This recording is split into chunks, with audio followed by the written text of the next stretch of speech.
23 নং চেঙা সমষ্টি অন্তৰ্গত 86 নম্বৰ খোলাবান্ধা গাঁও পঞ্চায়তৰ 3 নম্বৰ ৱাৰ্ডৰ পৰা মই সদস্য পদত নিৰ্বাচিত হৈ জয়যুক্ত হৈ মই একে মিলি আমি 6জন মেম্বাৰ মিলি একেমত হৈ বিজেপিত আজি যোগদান কৰিলোঁ। কাৰণ বিজেপি চৰকাৰ আৰু আমি ৰাইজৰ পৰা মতামত লৈছোঁ।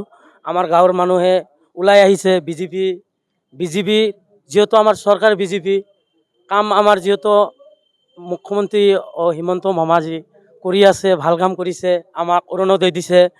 সি দুখীয়া বা এনেকুৱা ধৰণৰ চোৱা নাই, গোটেইকেইটা কাম দিছে। আৰু আমি এতিয়া একমত হৈছোঁ আৰু গোটেইকেইটা মেম্বাৰ আমি ওলাই আহিছোঁ।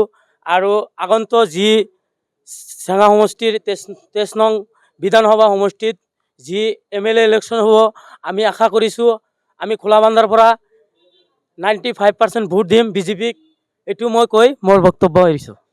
সাংবাদিক বন্ধুসকলক আজি আমাৰ ভাৰতীয় জনতা পাৰ্টিৰ প্ৰতি আকৃষ্ট হৈ পেলাই আমাৰ চৰাঞ্চলৰ পৰা আজি বিজেপি দলত যোগদান কৰিলে।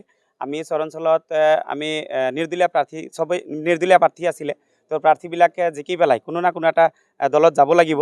তো আমাৰ চৰাঞ্চলৰ মানুহে বুজি পাইছে আৰু চৰাঞ্চলৰ যিবিলাক সদস্য নিৰ্বাচিত হৈছে তেখেতসকলৰ এটাই কথা যে আমাৰ ভাৰতীয় জনতা পাৰ্টি দলে আজি মানে চেণ্ট্ৰেলতো আছে, আমাৰ ষ্টেটতো আছে। আমাৰ যিহেতু কাম কৰিব লাগিব, আমাৰ চৰাঞ্চলত বহুত অভাৱ অভিযোগ আছে। এই অভাৱ অভিযোগবিলাক দূৰ কৰিবলৈ হ'লে আমাৰ ভাৰতীয় জনতা পাৰ্টিত আমি যোগদান হ'ব লাগিব।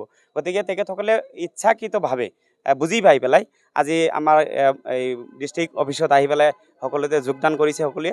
তো তাৰ কাৰণে আমি ধন্যবাদ জ্ঞাপন কৰিছোঁ।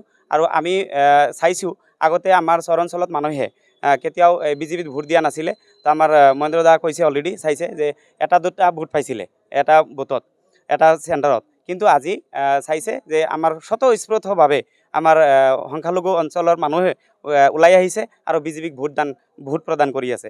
আৰু আগন্তুক 2026ত আমাৰ চৰাঞ্চলৰ মানুহ আৰু চেঙা সমষ্টি গোটেই চেঙা সমষ্টিৰ মানুহে আজি সংখ্যালঘু অধ্যুষিত অঞ্চলৰ মানুহে আগামী বিধানসভাত বিধায়ক হিচাপে নিৰ্বাচিত কৰিব, এইটো আমি আশা পোষণ কৰিছোঁ। ধন্যবাদ। মোৰ নাম মহম্মদ ৰফিকুল ইছলাম, মই গুৱাহাটী হাইকোৰ্টৰ কাম কৰোঁ। তো আজি মই 1.5 বছৰ হ'ল মই গোটেই চৰাঞ্চলত বা গোটেই চেঙা সমষ্টিত মই চুকে কোণে ঘূৰি আছোঁ আৰু বিজেপি দলৰ প্ৰচাৰ কৰি আছোঁ।